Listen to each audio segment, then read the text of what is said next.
อันนี้เขาเรียกท่าอะไรนะโมกอดอกมินเนอร์เจมส์จิท่าอะไรไม่รู้เอ้ยต้องรู้ท่าดิต้นบุญท่าอะไร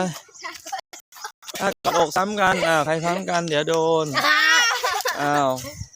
มินเนอร์ซิกเซเว่นแล้วมีคุณท่าอะไรไลท์ให้เจมส์จิกับต้นบุญคิดท่าใหม่นับ1 ถึง 3 1 2 3ท่าอะไรท่านี้ท่าอะไรท่าอะไร